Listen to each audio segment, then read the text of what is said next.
Hello everyone, in this video I'll be covering the most underrated spells in Baldur's Gate 3. With over 600 spells in the entire game, with 200 of those being available to the player, there's a lot of spells, meaning there's a lot of them that people probably don't understand how powerful they truly are. I'm going to dive right in with one of the most underrated spells that I personally really enjoy with Produce Flame. Now, there's a lot of cantrips that can give you light in the early game. If you don't play a race that has light, you're going to want to use something like Produce Flame. Now, actually, the light spell itself only does 7.5 meters of light, whereas this does a whole 9 meters. And with this cantrip, you actually get to hold it in your hand. This is a crucial piece of information because this will actually activate the Callous Glow Ring, which can give you 2 points of radiant damage on the enemy, and also the Coruscation Ring, which will also apply radiating orbs on the enemy when you do a spell. This is insane synergy, especially if you use like the Luminous Gloves or the Luminous Armor in Act 1. Not only that, it looks incredibly cool to have a flaming hand when you're going to an attack with a melee weapon. It lights things up. It's very cinematic. And then you also get the Produce Flame Hurl. Now, they have updated the game. Previously, it didn't pop up very easily. But what you can do actually on a single turn, if you use Produce Flame on that same turn, it does not take an action to throw it. However, if you did summon it before, let's say you got into combat and you wanted to throw it, it will take an action. So this is kind of cool because it's just a fire damage at will if you need to explode something, available to clerics as well.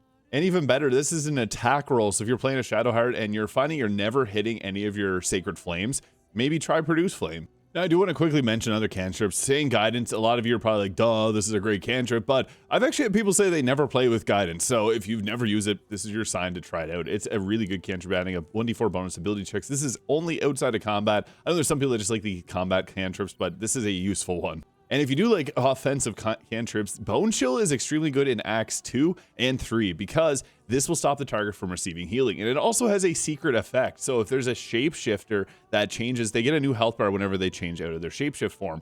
Bone Chill actually bypasses that, so if their health bar depletes, they don't get that extra health bar and they immediately die. So this is actually really effective in that instance, but it's also great against the Apostle of Miracle, one of the hardest bosses in the game in Act 2, and then also Cazador, a very hard boss. Preventing them from healing themselves is extremely useful. Now, another spell that I think is extremely underrated is the Enhance Ability. Now, this is a level 2 spell, so you can get it very early on in the game. And one that's extremely beneficial is the Cat's Grace. Getting advantage on dexterity checks, you can put this on your Bard, and they'll lockpick extremely well. Getting advantage on lockpicking checks or anything like that, super useful. It's also nice to give your teammate an advantage on charisma checks, or even a advantage on the constitution checks from the Bear's Endurance, which will also give 7 temporary health points. But I think the best choice is the Cat's Grace, as there is an item in Act 1 that you can also get which gives you the Cat's Grace. I love having this on anyone because getting advantage on your lockpicking checks is extremely good, especially if you run with a full party that doesn't have a lockpicker. Now, another spell that can be extremely useful is Calm Emotions. This is very useful actually in the very start of the game with the Harpies. You can actually use Calm Emotions to stop the target from being charmed at the start of the game, so the tiefling that's running towards the Harpies, you can stop them there. But also, Calm Emotion works against the Gnoll. Now, I unfortunately have had a few runs end in Honor Mode to the Gnoll in Act 1. You guys probably know its multi-attack is devastating. It can completely just destroy your entire team if you're not prepared. Calm Emotion stops them from raging so they can't do that multi-attack.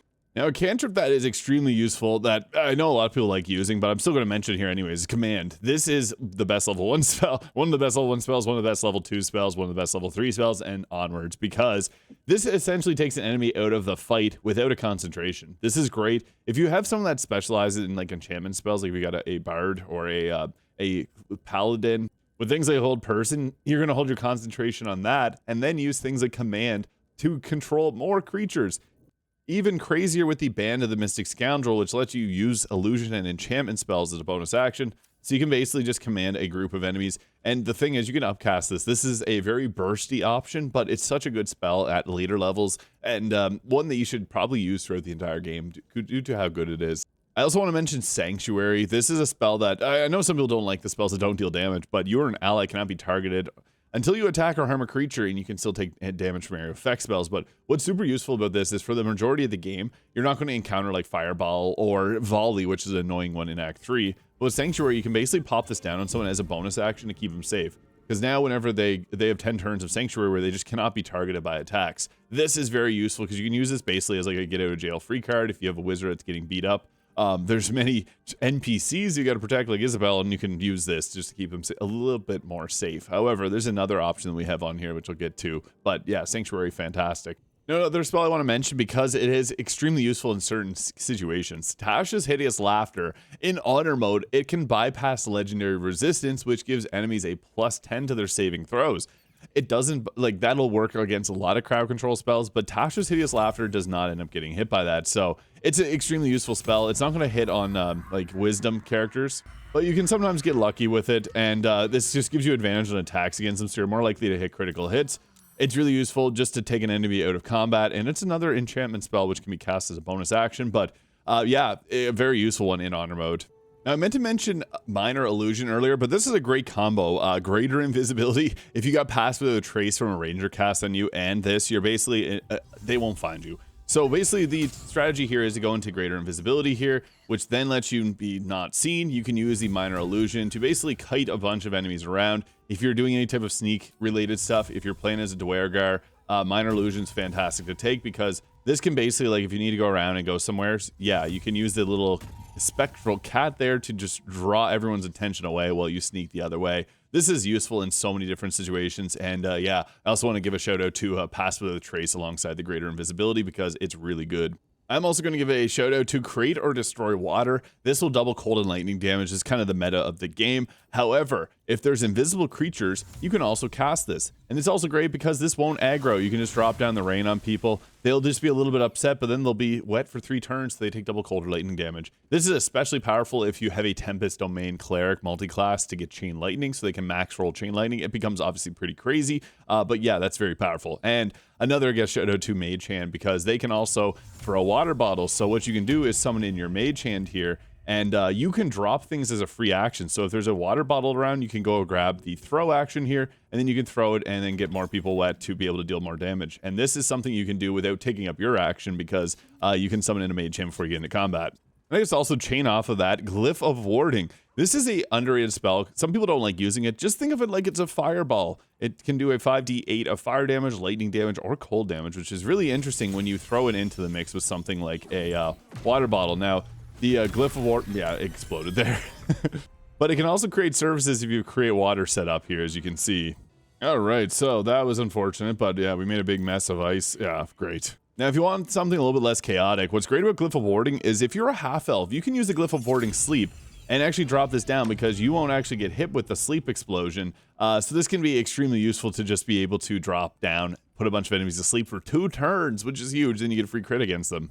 Now, another spell I want to give a big mention to is Crown of Madness. An enchantment spell, again, can be used as a bonus action. Instilling madness on a humanoid enemy. It'll attack the nearest creature. Sometimes what's great about this is when you cast it, it actually makes them attack someone, and then they'll attack back, and they start duking it out. So you can actually be pretty sneaky with this attack. It's only a level 2 spell, does require your concentration, so you can't then use Hold Person, which is my personal preference, but this is one that is actually pretty funny when you get it to work properly. But even so, you can just set it down, and if they're near the enemies, like if you get this down on the back line of an enemy or take out one that, you know, would be a healer or something like that, it can actually be really powerful. It is a wisdom save though, so you're not likely going to get it on a cleric, but hey, it's a very powerful ability. Now, Warding Bottom is a really cool spell. You can ward an ally. They'll get resistance to all damage, +1 armor class and saving throws, and every time that they take damage, you take the same amount of damage. They get resistance, so they're taking half damage, you're essentially taking that half of damage. Where Warding Bottom becomes a really effective spell is you can actually have someone at your camp casted, and there's no one better for this role than Gale. He actually gets the immunity to dying because Mystra won't let him die. So actually at camp, he can't get down to 0, whereas if you have like Karlach or Astarion do that, they're going to go down because they don't have that special ability to survive. It's just the way the game is coded because Gale is a nuke, and they don't want Gale to nuke everybody. So yeah, that's a really good way to use Gale if you have him at camp and you want to cheese honor mode. Now, another spell that's actually really funny and underrated is Polymorph. You can turn something into a sheep, and this normally isn't that good because when you attack them, they break out of their sheep form because they only have 3 health points. However, you can then go ahead and pick up the sheep and throw the sheep. So yeah, it will break the form out, but this can allow you to pick someone up and throw them to their demise. If you're on like playthrough number 100, that's okay because you don't have to worry about getting the loot. So yeah, it's kind of funny. Another underrated spell is Slow. You can target up to 6 creatures, which will slow them. Movements and actions are affected. Their armor class and dexterity saves are reduced by 2. Wisdom save, transmutation spell. But what's great about this is that you can basically, if there's like 6 fighters that you're going against and they have extra attack, This makes it so they can only do one action and they don't get extra attacks. Slow, I think, is actually one of the most underrated spells in the entire game. It's a really good one. I think it's a little bit less neglected because it's one of the pink spells, but it doesn't have the enchantment or illusion tag to it, so you can't use it as a bonus action. But still, being able to slow an enemy, making them only take actions or bonus actions, giving yourself an increased hit rate because their armor class and saves are reduced by 2, it's a very, very useful spell. And there's a fun bug I want to teach you guys with slow. So, level 3, you normally, let's say you can target one creature here, that's fine. So here we go, level 3, normally you can only target them once. If you upcast it to level 4, you can target them multiple times, which will increase your chances of hitting the target, which is actually really funny. So if you have a hard time landing this spell, you can actually boost it. Wow, they saved. So yeah, while it's situational, it is a pretty cool ability. Now, another spell that I think is pretty underrated is Confusion, as this will make it so that they only have a 1 in 10 chance of doing their normal action. They'll wander around attacking each other. There's some times where Confusion doesn't really work that well, but there's other times where it's great, and it's upcastable, which will increase its range. This is the level 5 version of it. You can see there, this is a massive area of effect. That's what makes it so crazy. It's best to obviously keep it at a level 4 spell, but if you upcast it at level 5 or even level 6, the range on it is just absurd. So yeah, you can just lay down a huge crowd control on a group of enemies. There's no limit to how many you hit, and that's what I think makes it so great. And it's an enchantment spell, so it's a bonus action one as well. Very nice. Now for our second last spell that we got here, Otiluke's Resilient Sphere. Now, this one I usually hate. Like, the wild magic sorcerer can have this affect themselves at random, which is super annoying. Basically, when you have Otiluke's freezing sphere, or Resilient Sphere, it's going to encase them in this little sphere where they can't attack, they can't be hit, they're immune. Where does this come in handy? Well, Isobel. She's so annoying because she goes down really easily. This will keep her safe. Also, if you're in the House of Hope and you want to keep Krilla alive, this is a great way to do it as well. So, yeah, it's a spell that I'd never use, and there's a couple instances where those 3 turns of just them never getting hit by anything is much better than what Sanctuary can provide. I guess I shouldn't say second last. I do have some honorable mentions that I forgot to mention. Knock. Knock is such a good spell in the Gauntlet of Shar because this lets you bypass some of the annoying areas that you have to go through. So you can cast this on the door, it'll open them right up, and you can walk in and not have to do the trials. It's huge. And yeah, this just bypasses an annoying part of the game. That's why it's so good. Another spell, if you know how good Hold Person is, Hold Monster extends that. I just talk endlessly about how good Hold Person is, so I don't want to mention these, but Hold Monster is actually really good in Act 3 against a few different bosses, as it has the same effect. And another one, Globe of Invulnerability. This is the cheesiest spell. If you have the Boots of Striding that you get from Minthara, you can cast this. You can't be moved, so you can stay in your Globe of Invulnerability. You're not going to get hit because you're immune to all damage. It's extremely powerful. I think everyone knows that, though, so that's why I'm not going to really mention it too much. But the last spell I want to mention is one level 6 spell that not a lot of people really utilize, and that is Eyebite. Because it doesn't seem like it's that great at a glance. Because, oh, cool, you can put an enemy to sleep. You can make them fearful or make them get disadvantage on attack rolls.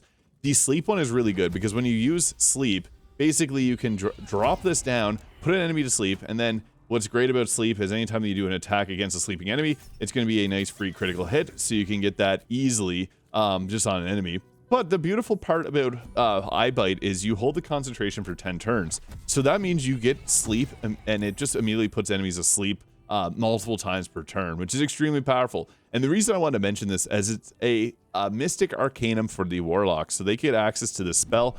The disadvantage on attack rolls is okay, the fear is cool, but I think the sleep is super useful, because if there's an enemy that can get hit by sleep, it's nice to just go around sleeping everyone, because yeah, then you just don't have to deal with them. It's funny, Shadowheart's parents, only one of them can be hit by sleep. But yeah, you can put them night-night, and yeah, it just makes things a lot easier. It's a spell that I don't think a lot of people end up using, so I just want to mention it here, because yeah, it's a decent one for the Warlock, and much better than it seems at a glance. But yeah, let me know what your favorite spells are in Baldur's Gate 3. There's a lot of them, so there's probably some more underrated ones. I might revisit a topic like this in the future, just because there's so many good spells in this game with so many fun usages. So yeah, let me know your thoughts in the comments. Hit the subscribe button below if you enjoyed, and I hope you have a great day. We'll catch you in the next one.